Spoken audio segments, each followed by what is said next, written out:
Тек аяқташ болды, деп өтінді ауқатты әйел. Жалғыз басты әке үстіндегі жейдесін шешкен сәтте бәрі басталды. Ал, бастайық па? Мен бәріне дайынмын, кек бұған емес. Сен бұрын соңды бір қарағаннан ақ жанының түкпіріне үңілетін жанды кездестірдің бе? Тән дүниесін емес, одан да тереңірек. Ол саған қарап тұрып, жылдар бойы жасырған сырыңды көреді. Әрбір жақшақты, әрбір жараны, өзімді бүркемелеген әрбір өтірікті таниды. Айсана өмір бойы ешкім беттей алмайтын асқар таудай еді. Ол көк тіреген зәулім үйлердің суық патшайымы, ешкімнің қол жетпейтін, бәрін және барлығын тіпті өзінде бақылауда ұстайтын әйел. Содан кейін ол оны кездестірді. Әңгімені бастамас бұрын, бүгін бізді әлемнің қай түкпірінен тамашалап отырғандарыңызды пікірге жаза кетіңіздер. Айсана соңғы рет қашан сағатқа қарап тоқтауға болады деп ойлағаны есінде жоқ. Соңғы 230 минут зымырап өте шырыпты. Ол Алматының қақ ортасындағы 10 жыл ішінде өзі тұрғызған 40 қабатты шыны мұнарадан өз кәсіпорнының ғимаратынан шығып келе жатты. Айнала тып-тыныш. Кеңсе қызметкерлері әлде қашан тарқаған. Күзет ауысып, көшеде сирек көліктер ғана зулайды. Айсана қолына телефонын ұстап, қара түсті талғамайтын көлігіне қарай беттеді. Экранда хабарламалар шыпылықтап тұр. 32 оқылмаған хат, 15 өткізілген қоңырау, орынбасарларынан келген 3 шұғыл жазба. Ол бәрін бір саусақпен ысырып тастап, басқармадан келген соңғы хатты ашты. Ертең таңғы сағат 9-да кәсіпкерліктерді біріктіру мәселесі бойынша шұғыл жиын болады. Сіздің қатысуыңыз міндетті. Ол еріксіз жымиды. Міндеттіміз. Өз еркі өзінде болмағандай. Айсана рөлге отырып, қозғалтқышты оталдырды. Көлік ішінде баяу ғана күй ойнаттырды. Үйіне дейін 40 минуттық жол.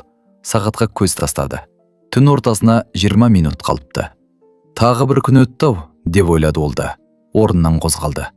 Жол бос еді. Тас жол түп-түзу. Көше шамдары терезе сыртында бір қалыпты жыпылықтайды. Айсана көлікті дағдылы әдетпен тізгіндеп келеді. Қос қолы рөлде, жанары алда, бірақ ойы қияда.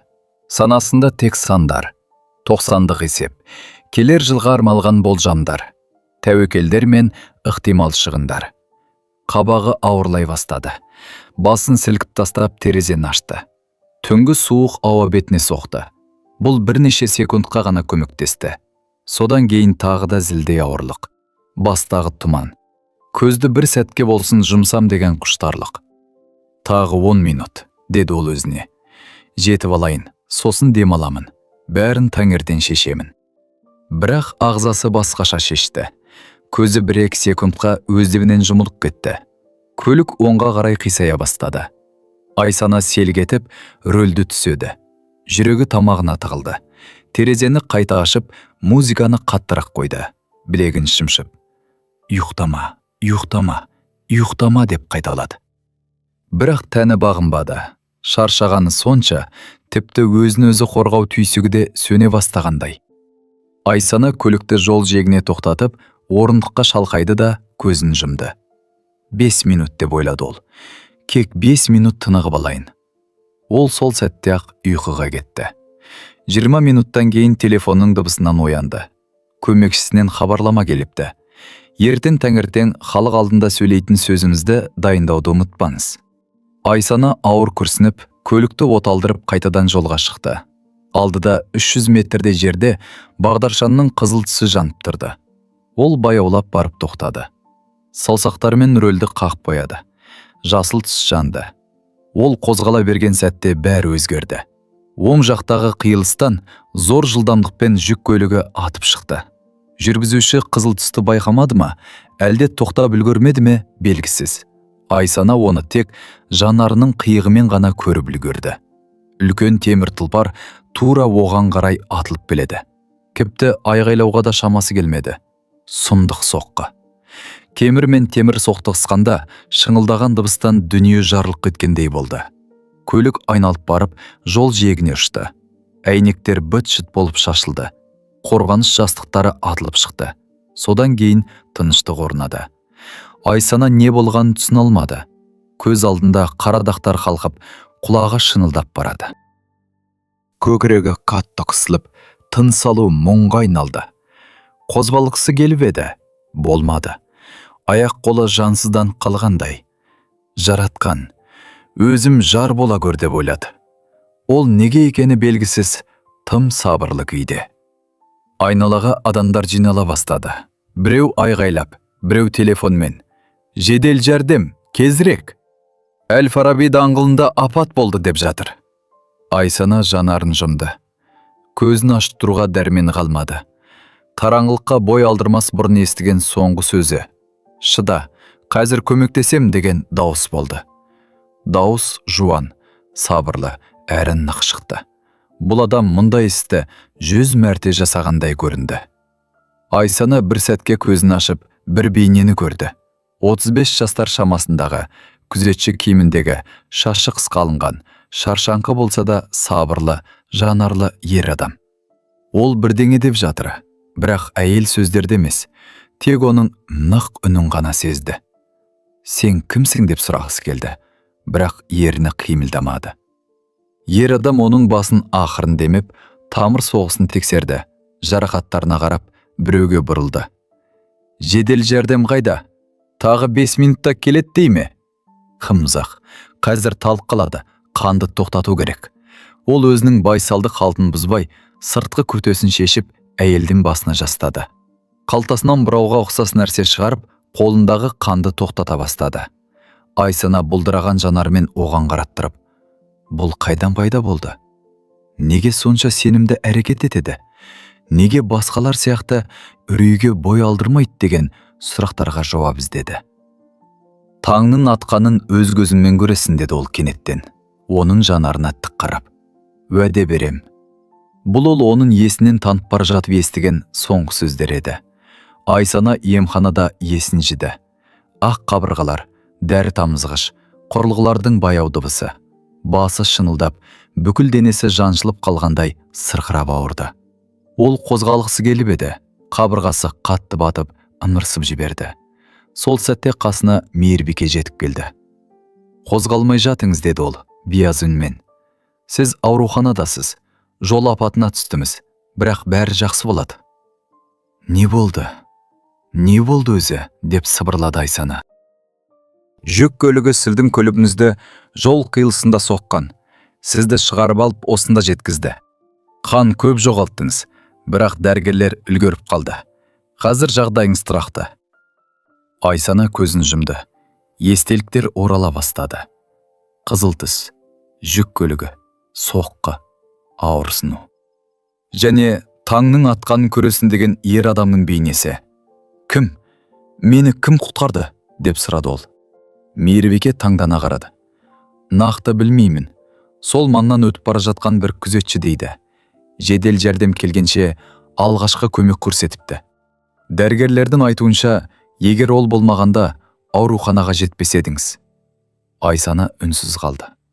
Күзетші, кездейсоқ жалаушы, өзі танымайтын жан оның өмірін арашылап қалған. Келесі 3 күн ол палатада жатты. Дәрігерлер, орынбасарлары, көмекшілері келіп, бәрі жағдайын сұрап, аман қалғанына таң қалысты. Бірақ ешкім күзетші туралы тіс жармады. Айсана бас дәрігерден сұрады. Апат болған жерде маған көмектескен адам, оны қалай табуға болады? Бас дәрігер иығын қиқан еткізді. Білмейміз. Ол ешқандай дерек қалдырмаған. Жедел жәрдем келген бойда кетіп қалыпты. Осы маңдағы іскерлік орталықтарының бірінде күзетші болып істейді дейді. Бірақ нақтысын білмейміз. Айсана қабағын түйді. Табыңыздар. Не үшін? Деп таңданды дәрігер. Алғыс айтқым келеді. 2 күннен кейін көмекшісі ақпарат тапты. Алдияр, 36 жаста. Жақын маңдағы іскерлік орталықта түнгі күзетші болып істейді. Бұрынғы әскери дәрігер, жары қайтыс болған, қызын өзі тәрбиелеп отыр екен. Айсана деректерді оқып ойланып қалды. Әскери дәрігер. Оның неге соншалықты нық әрекет еткені енді түсінікті болды. Ол көмекшісіне хабарласты. Оны тап, өзім кездескім келетінін айт. Қашан? Емханадан шыққан бойда. Ол 1 аптадан кейін аурухананан шықты. Қабырғасы әлі сырқырап, қолы таңулы болса да, дәрігерлер тез сауығып келе жатқанын айтты. Айсана жұмыс орнына оралды. Үйреншікті қабырғалар, таныс адамдар, күнделікті күйбен тіршілік. Бірақ іштей бірдеңе өзгергендей еді. Ол мұны түсіндіре алмады. Кек дүние орнынан қозғалып кеткендей сезім ұялады. Алдияр кеңсеге ол оралғаннан кейін 3 күннен соң келді. Ол кіріп келгенде Айсана бірден таныды. Сол шаршаңқы жанар, қысқалынған шаш, күзетші киімі. Ол есіктің алдында тоқтап қалды. «Сәлеметсіз бе?» деді ол сабырмен. «Мені көргіңіз келді ме?» «Иә», деп жауап берді ол. «Төрлетіңіз, отырыңыз». Ол ішке кіріп орындықтың шетіне отырды. Арқасы тік, қолы тізесінде. Өзін өте сабырлы ұстады. Айсана оған қарап тұрып, не айтарын білмей қалды. Бұл кездесуге дайындалып, сөздерін іштей қайталап еді, бірақ қазір бәрі ұмытылып қалғандай. «Рахмет сізге», деді ол ақыры. «Көмегіңіз үшін. Дәрігерлер сіз болмағанда тірі қалмас едіңіз», деді. Алдияр басын изеді. «Бәрі жақсы болғанына қуаныштымын». Арада үнсіздік орнады. Айсана оның тағы бірдеңе айтқанын күтті, бірақ ол үнсіз қалды. «Мен сізге алғысымды білдіргім келеді», деп жалғастырды ол. «Ақша, жұмыс, не қаласаңыз да айтыңыз, құнын өзіңіз атаңыз». Алдияр оған ұзақ қарап тұрды. Оның жанарынан таңғалыста ақшаға құмарлықта байқалмады. Тек шашаңқылық қана бар. «Керек емес», деді ол. «Мен тек істеуім керек істі істедім. Сіз менің өмірімді сақтап қалдыңыз», деп қасарысты әйел. «Бұл мен үшін жай ғана іс емес. Ал мен үшін жай іс», деп сабырмен қарсылық білдірді ол. «Мен әскери дәрігермін. Мұндайды 100 мәрте жасағанмын. Бұл менің міндетім». Айсана қабағын тиді. «Бірақ сіз соғыста емессіз ғой. Басқалар сияқты үндемей өтіп кетуімізге де болар еді». Алдияр жымиып қойды. «Болар еді, бірақ өткен жоқпын. Ол үшін сый күтпеймін де». Әйел ашулана бастады. Оның алғысынан бұрын сонды ешкім бас тартпаған еді. Ешкім керек емес демеген. «Онда не қалайсыз?» деп кесіп сұрады. Алдияр орнынан тұрды. «Ештеңе. Тек бұдан бұлай жақсырақ өмір сүріңіз. Рөлде ұйықтап қалмаңыз. Өзімізді тым қажытпаңыз. Қолыңызда бардың қадірін біліңіз. Осы айтқанымның бәрі маған берген алғысыңыз болсын». Ол бұрылып есікке қарай беттеді. «Тоқтаңыз», деп дауыстады Айсана. Ол бұрылды. «Мұны хикаяға айналдырмай-ақ қояйық», деді ол суық үнмен. «Жағдайды өз бақылауына алғысы келіп. Сіз өз ісіңізді істедіңіз. Мен ризамын. Осымен бітті». Алдияр оған жеңіл мұңмен қарады. «Маған қарыздарым деп есептемеңіз», деді ол ақырын. «Бұдан бұлай хабарласпаңыз. Маған сіздің алғысыңыз емес, өмірдің кез келген кестеден қымбат екенін түсінгеніңіз керек». Ол шығып кетті. Айсана кеңсе ортасында қалып қойды. Іші алай-түлей, ашу, ұят, түсінбеушілік. Ол өзіне мұндай тосын сөз айтылуына, бас тартылуына үйренбеген еді. Бірақ оны бәрінен де басқа нәрсе мазалады. Ол адамдікі дұрыс еді. Ол шынымен де өзін қаржытып, қолында бардың қадірін білмей, ертең жоқтай өмір сүріп келген екен. Айсана үстелге отырып, басын қолына сүйеді. Көп жылдан бері алғаш рет ол апаттан емес, осы күнге дейін не үшін өмір сүргенін түсінбей, өліп кетуі мүмкін болғаннан қорықты. Келесі айларда Айсана ештеңе болмағандай өмір сүруге тырысты. Жиын, есеп, келіссөз, келісімшарт. Бұрынғыша барынша қарбалас жұмысқа көшті. Күн тәртібі әр минутқа дейін есептеулі. Телефон тынбайды. Көмекшілер қағаз тасып жүр. Бәрі бай ақша. Бірақ іштей бірдеңе өзгерген еді. Бұрын ол басы жастыққа тисе болды. Бірден ұйықтап кететін. Енді сағаттап жатып, төбеге қарап, Алдиярдың бейнесімен оның жақсырақ өмір сүріміз деген сөздерін есіне алатын болды. Жақсырақ деген не? Ол дұрыс өмір сүрді. Жоспармен, киімді жұмыс істеді. Үлкен кәсіп құрды. 6 еселенген миллиондаған теңге тауып, жүздеген адамды басқарды. Бұл жеткіліксіз бе? Бірақ неге іші бос? Бір түні тағда ұйқысы қашқанда, Айсана орнынан тұрып терезеге жақындады. Шынның арғы жағында қала шамдары жарқырайды. Төменде 100 мыңдаған адам өмір сүріп жатыр. Жұмыс істейді, жақсы көреді, ренжіседі, татуласады, бала өсіреді, армандайды. Ал ол ше? Кек жұмыс істеді, болды. Телефоны дірілдеді. Көмекшісінен хабарлама келіпті. Ертең таңғы 8-де жаңа жоба бойынша жиын. Неміс серіктестермен келісімшартқа қол қоюды ұмытпаңыз. Айсана экранға қарап тұрып кенет маған бәрібір деген ойға келді. Ол телефонын сөндіріп төсегіне қайта жатты.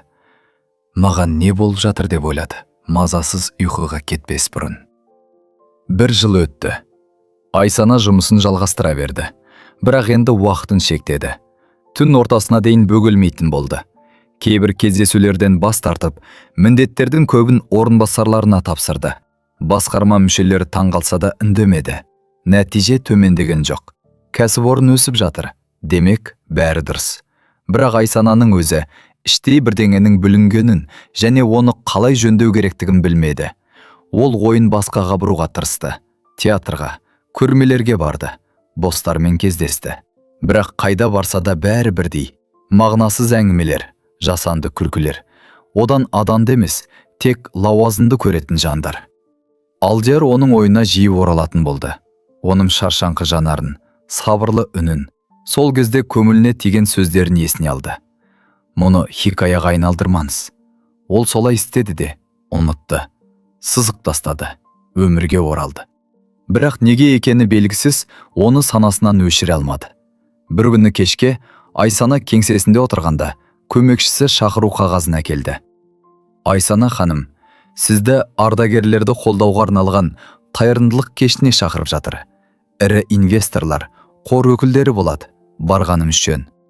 Айсана басын изеді. Жақсы, мені тізімге жаз. Кеш әдеттегідей өтті. Қымбат көйлектер, сусындар, батырларды қолдаудың маңыздылығы туралы сөздер. Айсана шетте тұрып, кезекті бір меценаттың ардагерлер үшін қаншалықты көп істеп жатқан туралы әңгімесін тыңдап тұрды. Кенет зал ішінде көмектесіңіздер, оған жаман болып жатыр деген айғай шықты. Бәрі жалт қарады. Шеткі үстелде отырған орта жастағы ер адам кеудесін ұстап еденге құлап түсті. Әйелі шыңғырып жіберді. Қонақтар не істерін білмей аңтарылып қалды. Айсана да қатып қалды. Жүрегі мұздап сала берді. Өзі түскен апат туралы естеліктер толқын болды соқты. Сол сәтте ол оны көрді. Алдияр. Ол күзетші киімінде екен. Шарада қауіпсіздікті қадағалап жүрген көрінеді. Айғайды ести сала, ол еш үрейсіз, асып-саспай құлаған адамға қарай ұмтылды. Тізерлеп отырып тамыр соғысын тексерді де, жүрегіне тікелей емес уқалау жасай бастады. Жедел жәрдем шақырыңыздар деп бұйырды ол, артына қарамай. Шақырып қойдық деп біреу айғайлады. Алдияр ісін нық, дәлме-дәл, машина сияқты жалғастыра берді. Қонақтар айнала қоршап алып, телефонға түсіріп сыбырласып тұрды. Әйелі жылап жатты. Бірақ Алдияр ешкімге назар аудармады. 1 минут, 2-3 минут өтті. Ер адам терең тыныс алып, жөтеліп көзін ашты. Алдияр тамыр соғысын тағы бір рет тексеріп, басын изеді. Тыныс алып жатыр. Жүрегі соқты. Қазір жедел жәрдем келеді. Бәрі жақсы болады. Ол орнынан тұрып, маңдайындағы терін сүртті. Әйелі оған атылып барып, құшақтап жылап тұрып алғыс айтты. Қонақтар қол шапалақтады. Біреу батыр деп айғайлады. Алдияр тек басын изеп, шетке шықты да, ештеңе болмағандай кіреберістегі өз орнына оралды. Айсана орнынан қозғала алмай тұрып қалды. Іші алай-түлей, таңғалыс, ұят, қорқыныш, түсінбеушілік. Ол мұны осыдан 1 жыл бұрын өзіні құтқарған түніде көрген еді. Міне, енді тағы да қайталанды. Бұл кім өзі? Неге ол ештеңе күтпестен адам өмірін осылай сабырмен құтқарады? Неге басқалар оның орнында болса, даңқ сұрайтын сәтте ол көлеңкеде қалуды жөн көреді? Айсана қолындағы сусынын қойып, зал ішімен өтіп Алдиярға жақындады. Ол есік алдында тұр екен. Телефонына қарап тұрған ол басын көтеріп әйелді көрді де бірден таныды. Жүзі өзгерген жоқ. Кеш жарық, деді ол сабырмен. Тағы да сіз, деді әйел, демін ішіне алып. Тағы да мен, деп басын изеді ол. Сіз оның өмірін дәл осы жерде, жұрттың көзінше сақтап қалдыңыз. Істеуің керек істі істедің, деп иығын қиқам еткізді Алдияр. Жедел жәрдем үлгермес еді. Біреу әрекет ету керек болды. Айсана не айтарын білмей оған қарап тұрды.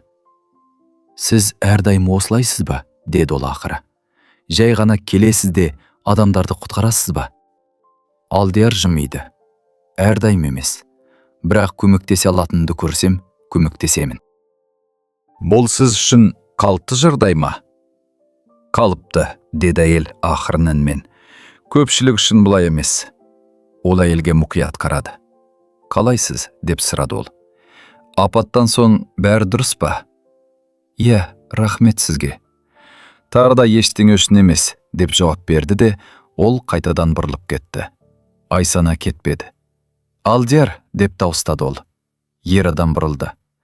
Сіз туралы көбірек білсем бола ма? Деп сұрады ол. Жай ғана сөйлесейік. Басшы мен күзетші ретінде емес, адам ретінде. Алдияр ойланып қалды. Не үшін? Өйткені сіз менің көз алдында 2 мәрте адам өмірін құтқардыңыз. Мен сіздің кім екенімізді түсінбеймін. Ол ауыр күрсінді. Жақсы, бірақ бұл жерде емес. Мұнда тым шулы. Онда қайда? Ертең, күндіз, қаласаңыз. Саябақта, ол жер тыныш. Айсана басын изеді. Келістік. Келесі күні ол саябаққа күндізгі сағат 2-де келді. Алдияр орындықта күтіп отыр екен. Қасында қос бұрымы бар. Қызғылт күрте киген 8 жасар қыз отыр. Айсананы көрген бойда қыз атып тұрды. Әке, бұл сол ғой, Келедидардағы апай. Алдияр жымиды. Иә, Сәния, бұл сол кісі. Айсана жақындап орындыққа отырды. Сәлем, деді ол қызға. Сәлеметсіз бе? Деп жауап берді Сәния. Сіз шынымен үлкен кәсіпорынның басшысысыз ба? Шынымен. Ой, ал сіздің балаларыңыз бар ма? Айсана мүдіріп қалды. Жоқ, деді ақырын. Өкінішті, деді Сәния салмақтығымен. Бала деген жақсы ғой. Мен әкемнің жалғыз қызымын, бірақ біз бәріне үлгереміз. Алдияр қызының иығынан басты. Сәния, сен бара ғой, әткеншекті ойна. Біз Айсана ханыммен сөйлесейік. Қыз басын изеп, балалар алаңына қарай жүгіре жөнелді. Айсана оның артынан қарап тұрып. Ол сіздің қызыңыз ба? Деп сұрады. Иә, 8 жаста. Анасыз өсіп жатыр. Жарым осыдан 3 жыл бұрын бақилық болған.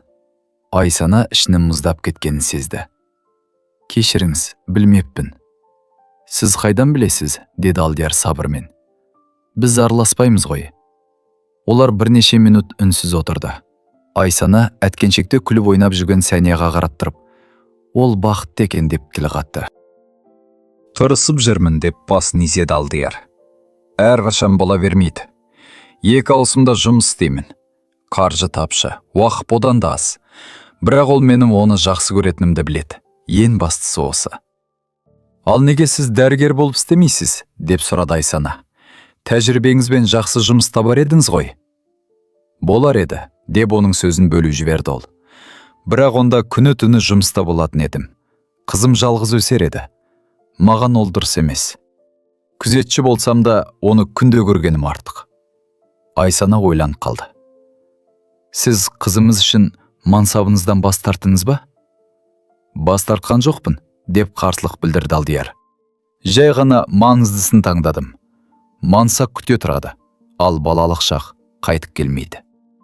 Оның сөздері Айсананың жүрегіне дөп тиді. Ол өмір бойы мансапты таңдап келген еді. Ал не алды? Ақша, билік, абырой. Бірақ оны жай ғана жақсы көретін бірде-бір жан жоқ. Мен сізге қызығам, деді ол кенет. Алдияр таңырқап қарады. Маған ба? Неге? Өйткені сізде шынайы бір дүние бар. Сізді жақсы көретін қызыңыз. Өмір сүруге икермелейтін мақсатыңыз бар. Ал менде тек есептегі сандар ғана. Алдияр біраз үндемей тұрды. Айсана, деді ол ақырын. Сіз менен алғыс ретінде не қалайтынымды сұрадыңыз ба? Есіңізде ме? Иә, Сіздің бір нәрсені түсінгеніңізді қалаймын. Өмір ақшамен немесе лауазыммен өлшенбейді. Өмір біреудің қасында өзіңді жақсы сезінген, біреуге керек болған, жақсы көрген сәттермен өлшенеді. Қалғанның бәрі жай ғана бос әурешілік. Айсана оған ұзақ қарап тұрды. Мен бұлай өмір сүруді білмеймін, деп мойындады ол. Онда үйреніңіз, деп жауап берді ол. Сәния демігіп, беттері албырап жүгіріп келді. Әке, үйге қайтайықшы, қарным ашты. Алдияр орнынан тұрды. Кеттік, күнім. Ол Айсанаға бұрылды. Сөйлескеніңізге қуаныштымын, сәттілік сізге. Тоқтаңыз, деп оны бөгеп еді Айсана. Бола ма? Мен кейде жай ғана сөйлесу үшін келіп тұрсам бола ма? Маған мұндай әңгімелер жетіспейді. Алдияр ойланып қалды. Қаласаңыз келіңіз. Біз әр сенбі сайын осы уақытта осында боламыз. Рахмет, деді ол ақырын. Олар кетіп қалды. Айсана орындықта отырып, олардың артынан қарап қалды. Көп жылдан бері алғаш рет ол маңызды бірдеңені тапқандай болды. Келісім шартта, инвесторда емес. Дүниені басқаша көретін және оған да соны үйрете алатын адамды тапты. Сол күні кешке Айсана өз пәтеріне оралды. Үлкен, бос әрі тап-таза үй. Диванға отырып терезеге қарады. Шынының арғы жағында қала өз өмірімен әлек. Шамдар жыбылықтайды, көліктер зулайды, адамдар асығып барады. Ал ол әдеттегідей жалғыз отыр. Телефоны дірілдеп, көмекшісінен хабарлама келді. Ертең сағат 10-да жапон инвесторлармен кездесу. Таныстырылымда дайындаңыз. Айсана экранға қараттырып алғаш рет. Егер мен бармасам ше, деп ойлады. Бұрын мұндай ой санасына кіріп шықпайтын болса, қазір бұл табиғи нәрседей көрінді. Ол телефонын өшіріп, диванға жатты да көзін жұмды. Санасында Алдиярдың өмір біреудің қасында өзіңді жақсы сезінген сәттермен өлшенет деген сөзі жаңғырып тұрды. Соңғы рет қашан біреудің қасында өзін жақсы сезінгені есінде жоқ екен. Бұл кез келген апаттан да қорқынышты еді. Келесі сенбіде Айсана саябаққа қайта келді. Алдияр сол баяғы орындықта кітап оқып отыр. Сәния тілін шығарып алып, альбомға бірдеңелерді беріле салып жатыр.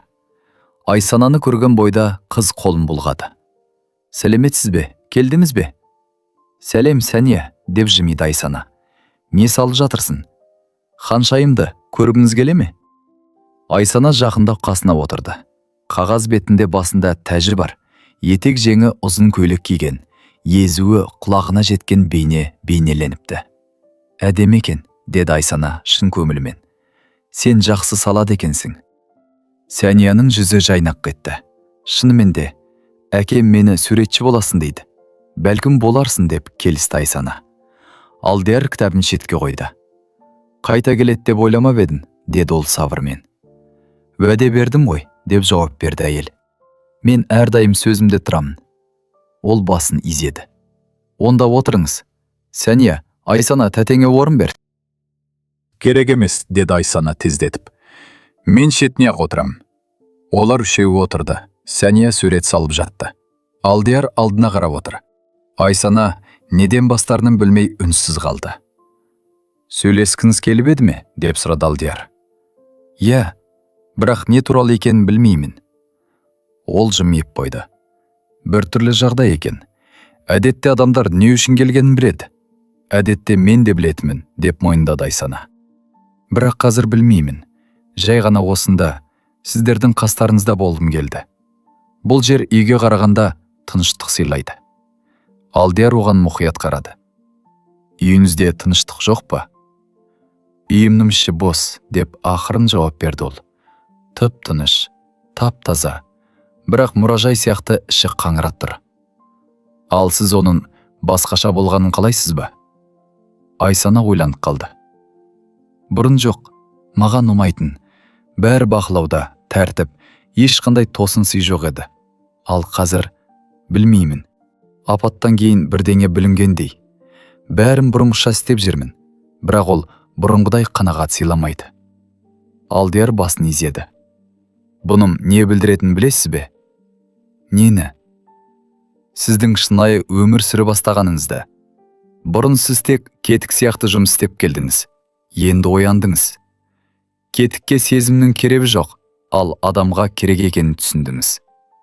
Оның сөздері жанды жеріне тиді. Айсана ішінің мұздап кеткенін сезді. Бірақ мен басқаша қалай өмір сүру керектерін білмеймін, деп мойындады ол.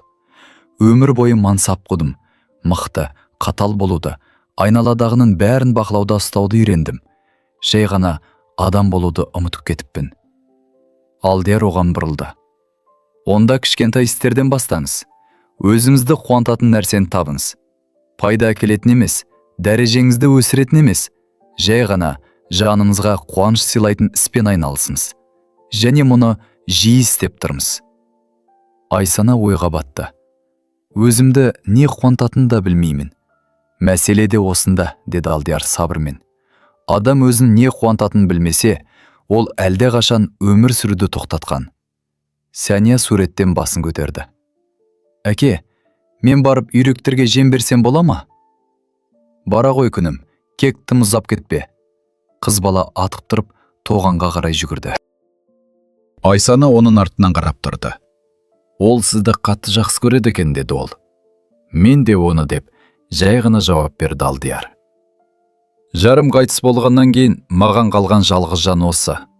Ол туралы айтып беріңізші, деп өтінді Айсана. Жарыңыз туралы, егер қиын болмаса.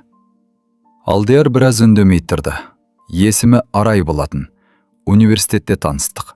Ол мұғалімдікке, мен дәрігерлікке оқып жүргенмін. Оқу бітіре сала үйлендік. Қиын болды, ақша жетпеді. Бірақ біз бақытты едік.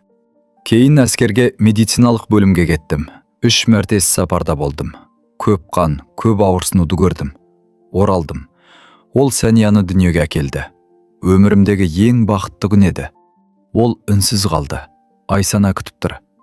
Қызымыз туғаннан кейін 1 жыл өткен соң Арайдан қатерлі ісік табылды, деп жалғастырды ол ақырын. Соңғы сатысы екен. Дәрігерлер еш мүмкіндік жоқ, деді. Ол 2 жыл бойы соңына дейін күресті. Сәнияның мектепке барған көргісі келді. Үлгермеді.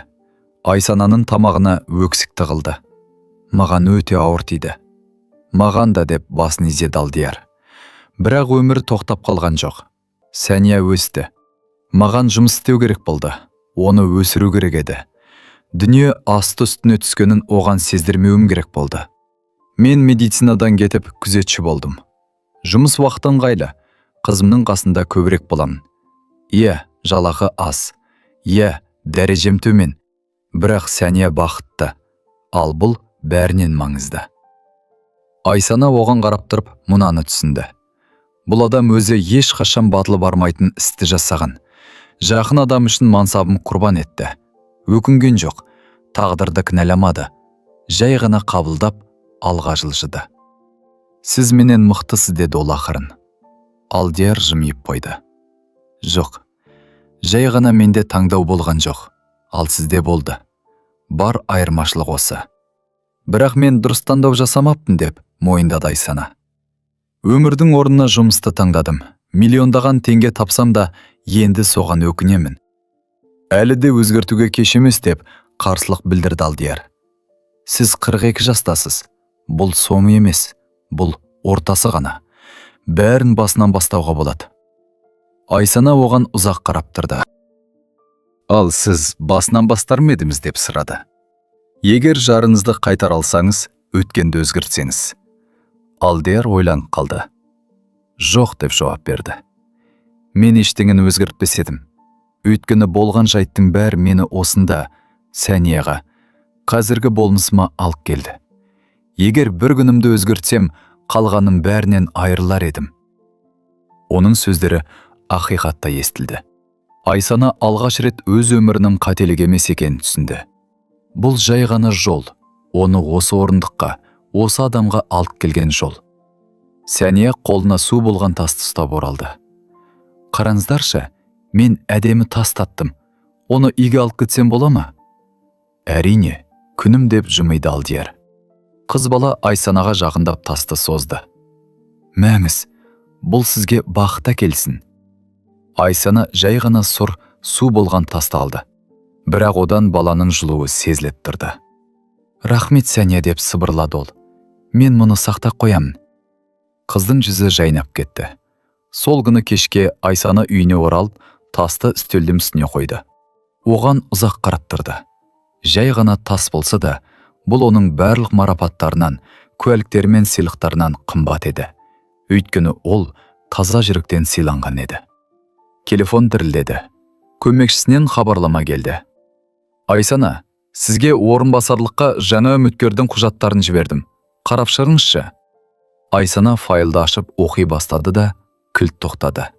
Санасында «Алдияр туралы көбірек білсемші» деген ой қылан берді. Ол көмекшісі Мәриямға қоңырау шалды. «Мәриям, маған Алдияр туралы барлық мәліметті тап. Бұрынғы әскери дәрігер, қазір күзетші болып істейді. Толық дерегі керек». «Не үшін?» деп таңданды көмекшісі. «Жай ғана тап, ертең түске дейін дайын болсын». Келесі күні Айсана құжаттарды алып ашып оқи бастады. Алдияр 36 жаста, шағын қалада дүниеге келген. Әкесі Алдияр 10 жаста болғанда жол апатынан қайтыс болған. Анасы 3 баланы жалғыз өсірген. Алдияр үйдің үлкені. 15 жасынан бастап отбасына көмектесу үшін жұмыс істеген. Мектептен кейін медициналық институтқа тегін оқуға түскен. Үздік бітіріп, әскерге, медициналық бөлімге аттанған. Қауіпті аймақтарда 3 мәрте сапарда болған. Біріншісі 2 жыл, екіншісі 1,5 жыл, үшіншісі 1 жыл. Қызмет барысында 83 адамның өмірін сақтап алған. Барлығы ресми түрде тіркелген. Ерлігі үшін медальмен және отан алдындағы қызметі үшін 2-ші дәрежелі орденмен марапатталған. 3-ші сапардан кейін жұмыстан кетуге арыз берген. Себебі жарының қазасы және қызын тәрбиелеу қажеттілігі. Үйіне оралып, жеке күзет мекемесіне жұмысқа орналасқан. Жалақысы өте аз, түнгі ауысымда істейді. Қала шетіндегі жалдамалы пәтерде тұрады. Қызы қарапайым мектепке барады.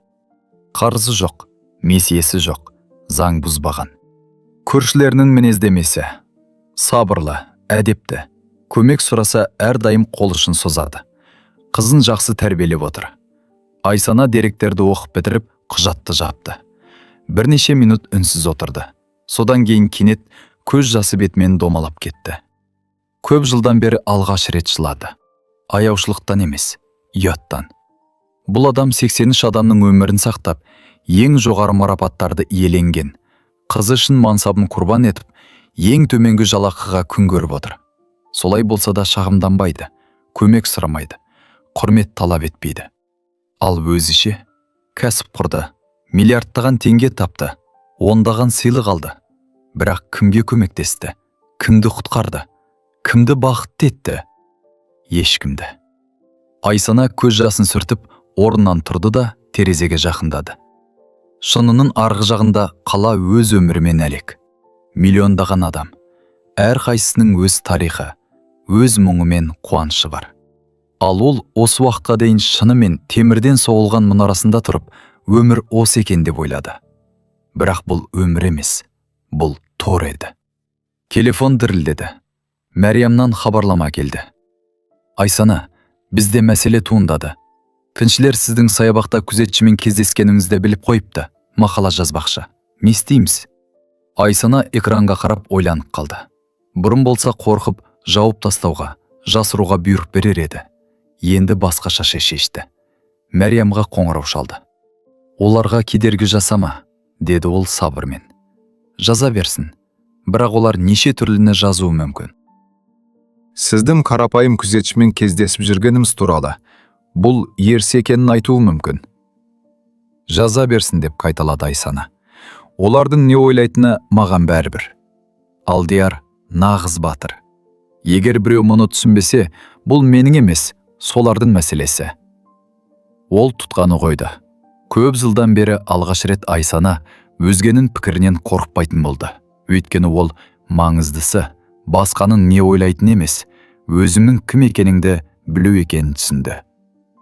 Мен жақсырақ болғым келеді, шынайы өмір сүргім келеді, тек ақша табуды емес, көмектесуді қалаймын.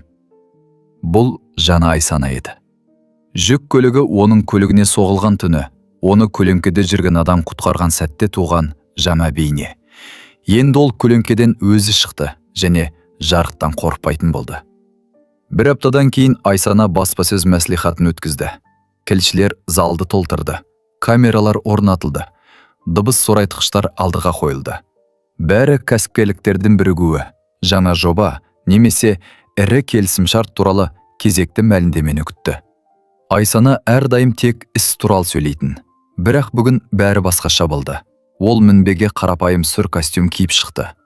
Ешқандай әшекейсіз, бетінде қатты боямаған. Жүзі сабырлы, бірақ жанарында жаңа бір сезім бар. Бұл нақ сенім. Қайырлыбын деп бастады ол. Бүгін мен сіздерге кәсіп туралы айтпаймын. Мен сіздерге менің өмірімді сақтап қалған адам туралы айтқым келеді. 2 мәрте. Зал іші гүлдеп кетті. Тілшілер бір-біріне қарап, бірдеңелерді жаза бастады. Айсана сөзін жалғастырды. Осыдан 1 жыл бұрын мен ауыр жол апатына түстім. Рөлде ұйықтап қалған едім. Жүк көлігі менің көлігімді соқты. Есіммен танып, қансырап, өмірден бас кешіп бара жаттым. Дәрігерлер кейін тағы бірнеше минут қана қалған еді деді. Бірақ қасында үндемей өтіп кетпеген адам болды. Алдияр, бұрынғы әскери дәрігер, қазір түнгі күзетші. Ол маған алғашқы көмек көрсетті, қанды тоқтатты. Жедел жәрдем келгенше өлімге жол бермеді. Ол кідірді. Зал ішінде тыныштық орнады. Мен оған миллиардтаған теңге беріп алғыс айтқым келді. Ол бас тартты. Жұмыс ұсындым. Ол бас тартты. Мен түсінбедім. Маған бір нәрсе дәмететіндей көрінетін. Бірақ Алдияр ештеңе қаламады. Ол тек жақсырақ өмір сүріміз, өмірдің қадірін білеміз, деді де кетіп қалды. Айсана тікелей камераға қарады. Мен тыңдамадым, жұмысқа оралдым. Бұрынғы өміріме көштім, бірақ іштей бірдеңе өзгерді. Мен өзіме, мен не үшін өмір сүріп жатырмын? Не үшін? Серіктестерім мен акционерлерден басқа маған кім мұқтаж? Деген сұрақтар қоя бастадым. Оның дауысы дірілдеп кетті. Ал осыдан 1 апта бұрын мен Алдияр туралы шындықты білдім. Оның соғыста 83 адамның өмірін сақтағанын, ең жоғары мемлекеттік марапаттар алғанын, жарынан айырылып, қызын жалғыз өсіру үшін дәрігерлік мансабынан бас тартқанын білдім. Қала шетінде тұрып, ең төменгі жалақы алса да, ол шағынданбайды және көмек сұрамайды. Ол терең тыныс алды. Мен өмір бойы қате нәрсенің соңынан қуғанымды түсіндім. Мен кәсіп құрып, миллиардтаған теңге таптым, марапаттар алдым. Ал бұл адам даңқ күтпестен өмірлерді сақтап қалды. Мен өзімді мықтымын деп ойлаушы едім, бірақ ол мықты болып шықты. Өйткені күш билік пен ақшада емес. Күш өзің үшін емес, өзгелер үшін өмір сүруде. Зал іші камералардың жарқылына толды. Тілшілер әрбір сөзді жазып алып жатты. Бүгін мен ардагерлер мен олардың отбасыларына көмектесетін қайырымдылық қорының құрылатынын жариялаймын, деп жалғастырды Айсана. Қордың атауы жаңа тыныс болады. Оның мақсаты өзгені құтқарып, бірақ өзі көлеңкеде қалып қойған жандарға жәрдемдесу. Дәрігерлерге, өрт сөндірушілерге, құтқарушыларға, яғни өз басын қатерге тіксе де, кейісті құрметін ала алмай жүрген жандарға көмек көрсетеміз. Ол 1 қадам алға шықты. Мен Алдиярды осы қорды басқаруға шақырамын. Бұл маған жай ғана бір нышан керек болғандықтан емес, оның нағыз көмектің не екенін жақсы білетіндігінен. Ол батырлардың арамызда жүргенінің және біз оларды байқамайтынымыздың тірі дәлелі. Зал іші ду қол шапалаққа толды. Сұрақтар жан-жақтан жауды. Айсана ханым, ол келісті ме? Қорға қанша қаржы саласыз? Бұл сіздің жеке бастамаңыз ба, әлде директорлар кеңесінің шешімі ме? Айсана қолын көтерді. Алдияр әлі менің ұсынысым туралы білмейді. Мен оған бүгін өзім барып айтамын. Ал қаржыға келетін болсақ, бұған лайықты жандарға көмектесу үшін қанша қажет болса, сонша саламын. Және бұл кеңестің емес, менің жеке шешімім. Ол шапалақ үннің астында мінбеден түсіп кетті. Сол күні кешке Айсана қаланың шетіне қарай жол тартты. Алдиярдың мекенжайын ол деректерден тапқан еді. Ескі панельді үй, қабырғаларының бояуы оңған, лифтісі шиқылдап тұр. 5-ші қабатқа көтеріліп, есіктің қоңырауын соқты. Есікті ашқан Алдияр оны көріп таң қалып қалды. Айсана, мұнда не істеп жүрсіз? Менің сізбен сөйлесуім керек. Кіруге бола ма? Ол ыңғайсызданып қалды.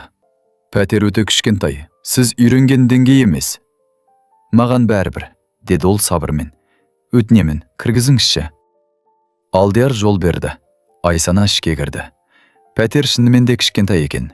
2 бөлмелі, тар ас үй, ескі жиһаздар, бірақ айнала тап-таза әрі жайлы. Қабырғаларда Сәнияның салған суреттері ілініп тұр. Сөрелерде кітаптар мен фото суреттер. Бөлмеден Сәния жүгіріп шықты. Айсана тәте, сіз бізге келдіңіз бе? Сәлем Сәния, деп жымиды Айсана. Иә, мен әкеңмен сөйлесейін деп едім. Не туралы? Үлкендердің шаруасы, күнім, деді Алдияр биязы үнмен. Сен бөлмеңе бара ғой, суретім сала бер. Қыз басын изеп жүгіре жөнелді. Алдияр Айсананы ас үйге шақырып шай демдеді. Олар шағын стилге отырды. Не болды? Деп сұрады ол. Мен бүгін баспасөз мәслихатын өткіздім, деп бастады Айсана. Бәріне сіз туралы, мені қалай құтқарғаныңыз туралы айттым. Сіздің қызметіңіз, марапаттарыңыз, нағыз батыр екеніңіз туралы баяндадым. Алдияр қабағын түйді. Не үшін? Өйткені адамдар білуі керек. Батырлардың тек кинода емес екенін көруі тиіс. Олар қатарда жүр, күзетші, жүргізуші, дәрігер болып істеп жүр. Олар өз ерліктерін айтып айғайламайды, жай ғана істейді. Алдияр біраз үндемей тұрды. Менің жария болғым келмеп еді, деді ол ақырын. Мен мұның бәрін мақтану үшін істеген жоқпын. Мен оны білем, деп басын изеді Айсана. Бірақ маған сіздің көмегіңіз керек. Мен ардагерлер мен олардың отбасыларына көмектесетін қайырымдылық қорым құрып жатырмын. Сіздің оны басқарғаныңызды қалаймын. Алдияр басын жалт көтерді. Не дедіңіз? Сіздің қордың басшысы болғаныңызды қалаймын. Жалақысы лайықты болады, жұмыс кестесі ыңғайлы. Кеңсесі қала орталығында орналасқан. Жұмысыңыз өзгелерді құтқарған жандарға көмектесу. Сіз бұл мұңды білесіз. Бұл адамдарға не керегін жақсы түсінесіз. Сіз бұл қызмет үшін ең лайықты жансыз. Алдияр ұзақ үнсіз қалып, шай құйған кесеге қарап отырды. Мен кеңселерде жұмыс істей алмаймын, деді ол ақыры. Мен қарапайым адаммын. Құжаттардан, есептерден, таныстырылымдардан хабарым жоқ. Үйренесіз, деп қарсылық білдірді Айсана. Сізде ең басты қасиет бар. Сіз адамдарды түсінесіз. Қалғанын үйренуге болады. Ал Сәния ше? Маған оның қасында болу үшін уақыт керек. Кестеңіз икенді болады. Түнгі ауысымдар, артық жұмыс болмайды, уәде беремін. Алдияр оған мұқият қарады. Мұны неге істеп жүрсіз? Неге нақты мен? Айсана ойланып қалды. Өйткені сіз мені өзгерттіңіз, деп шынын айтты. Мен өмір бойы күш ақша мен билікте деп ойладым.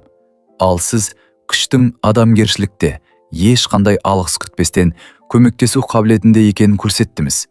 Мен де сондай болғым келеді, және қорымның да сондай болғанын қалаймын. Ал ол үшін осы ұстанымдармен өмір сүретін адам керек. Ол сіз. Алдияр үндемеді. Маған ойлану керек, деді ол. Ойланыңыз, деп басын изеді Айсана.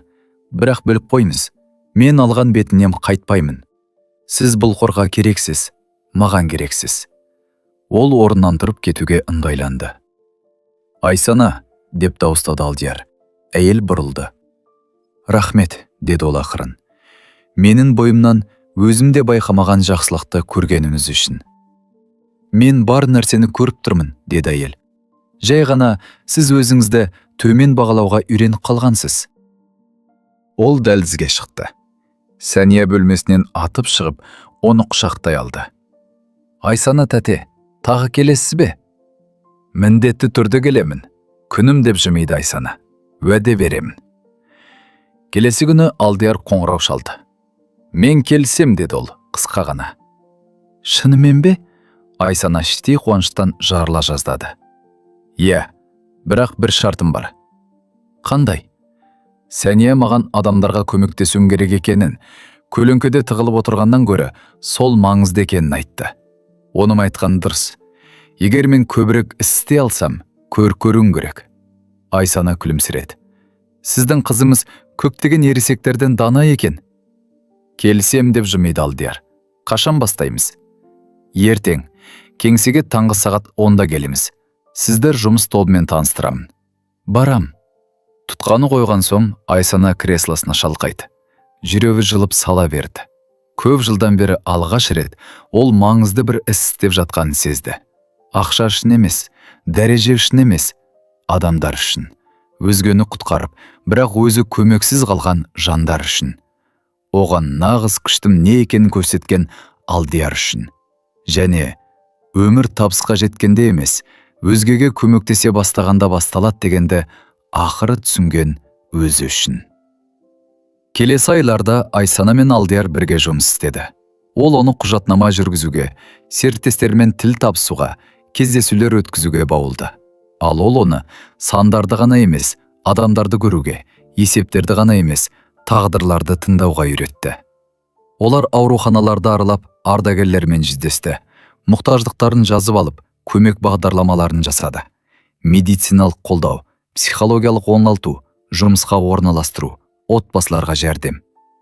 Айсана қарсысын салды, Алдияр жанын салды. Бұрын мүмкін еместей көрінген, батырларға шынайы көмек көрсетілетін орынды бірлесе тұрғызды. Бір күні кешке ұзақ жұмыс күннен кейін олар кеңседе екеуі ғана қалды. Терезе сыртында күн батып, аспан қызғылт сары түске боялып жатты. Шашадыңыз ба деп сұрады Алдияр. Иә деп басын изеді Айсана. Бірақ бұл басқаша шашау. Бұрын мен ішкі бостықтан шаршайтынмын, енді ішкі толығудан қажып жүрмін. Алдияр жымиып қойды. Көркем айтылған сөз екен. Шындық осы, деді әйел. Сізге рахмет, Алдияр. Не үшін? Бар болғаныңыз үшін. Маған басқа әлемді көрсеткеніңіз үшін. Мен толыққанды өмір сүріп жүрмін деп ойлап едім. Сөйтсем, тек күнелтік қана керіппін. Сіз мені ояттыңыз. Алдияр оған ұзақ қарап тұрды. Айсана, бір сұрақ қойсам бола ма? Әрине. Қазір бақыттысыз ба? Ол ойланып қалды. Шынымды айтсам, бақытты ме екенін ақтықты білетіме сенімді емеспін деп жауап берді. Бірақ көп жылдан бері алғаш рет сол жаққа қарай бара жатқанын сеземін. Бақытқа қарай. Бұл да аз емес. Алдияр басын изеді. Онда сіз дұрыс жолдасыз. Айсана терезе сыртындағы күннің батуына қарап, соңғы бір жылда өмірінің қалай өзгергенін ойлады. Бұрын ол әлсіздіктен, дәрменсіздіктен, біреуге тәуелді болудан қорқатын. Енді нағыз күш, өз әлсіздігінді мойындап, көмек сұрай алуда екенін түсінді. Бұрын жалғыздықты еркіндік деп ойлайтын, енді жалғыздықтың тор екенін біледі. Бұрын сандар үшін өмір сүрсе, енді адамдар үшін өмір сүреді. Бәрінде сол бір түнде, ол өлім аузында жатқанда үндемей өтіп кетпеген бір ғана адам өзгертті. Алдияр, әрдайым көлеңкеде жүрген батыр. Енді ол жарыққа шығып, оны да соңынан ертіп келе жатты. Бір жыл өтті. Жаңа тыныс қоры 12 қалада бөлімшесін ашты. Жүздеген ардагер көмек алды. Айсана дәулетінің жартысын осы іске жұмсады. Алдияр басшы болды істеді. Келген әр жанмен өзі жүздесті. Олар жақын болып кетті. Жай ғана әріптес емес, бір-бірін сөзсіз түсінетін досқа айналды. Сәния мектептен кейін кеңсеге келіп, Айсананы Айсана тәте деп атап суреттерін сыйлайтын. Айсана әрқайсысын бағалап сақтады. Оның пәтері енді мұражайға ұқсамайды. Томастықшта баланың суреттері, үстелде Алдияр сыйлаған кітаптар. Ол шынайы өмір сүре бастады. Жыл соңында ардагерлерді оңалту орталығы ашылды. Оған Алдиярдың жары Арайдың есімі берілді. Бұны естігенде ол көз жасын тия алмады. Ол мақтан етер еді, деді ақырын. Ол мақтан тұтып та отыр, деп жауап берді Айсана. Ашылу күні күн шуақты болды. Халық өте көп. Ардагерлер, дәрігерлер, тілшілер, қарапайым адамдар. Айсана сахнаға шықты. Осыдан бір жыл бұрын мен табыстың не екенін білемін деп ойлайтынмын. Қателесіппін. Табыс өзгеге көмектескен жандарға қол ұшын созу екен. Ең басты алғыс Алдиярға. Ол мені 2 мәрте құтқарды. Бірінші рет көліктен шығарып алды. Екінші рет не үшін өмір сүру керектігін көрсетті. Жұрт қол шапалақтады. Айсана қорапшаны шығарып, ішіндегі жазуы бар медальді ашты. Алдияр, бері келіңізші. Ол шықты. Айсана медальді ұсынды. Оқып көріңізші, асықпа, қал. Ол түсінбей қарады. Бұл сіздің сол түні ауруханада айтқан сөздеріңіз. Қал, сен таңның атуын көресің, уәде беремін дедіңіз. Ол кезде мен түсінбедім, жай ғана жұбатып жатыр деп ойладым. Енді түсіндім. Сіз өмір туралы айтқан екенсіз. Өлуге асықпа, өмір сыр. Жақсылықты көресің дегеніңіз екен. Дауысы дірілдеп кетті. Және сіздікі дұрыс болды, мен көрдім. Мына орталық, менің атқан таңым. Қор, менің атқан таңым. Сізбен Сәния, менің атқан таңым. Ол оны құшақтады. Жұртты қол шапалақтады. Сахна сыртынан Сәния суретін ұстап жүгіріп шықты. 3 адам қол ұстасып тұр. Төбелерінде күн. Жазуы менің отбасым. Айсана суретке, Алдиярға, Сәнияға қарады. Міне, ол уәде еткен таң. Алдияр оның қолынан ұстады. Сіз мұны шынымен сезініп тұрсыз ба? Иә, өмірімде алғаш рет. Сәния оларды құшақтады. Енді біз мәңгі бірге боламыз. Айсана көзін жұмды. Бақыттың көз жасы еді бұл. Күн көтеріліп келе жатты. Жұрт шапалақ ұрды. Бірақ ол тек олардың қолдарының жылуын ғана сезінді. Осы сәт, осы таң. Осыдан 1 жыл бұрын қарапайым күзетші уәде еткен және уәдесінде тұрған там еді. Әңгіме осымен соңына жетті. Егер де ұнаса, каналға жазылып, лайк басып, пікір қалдыруды ұмытпайық. Келесіде кездескенше.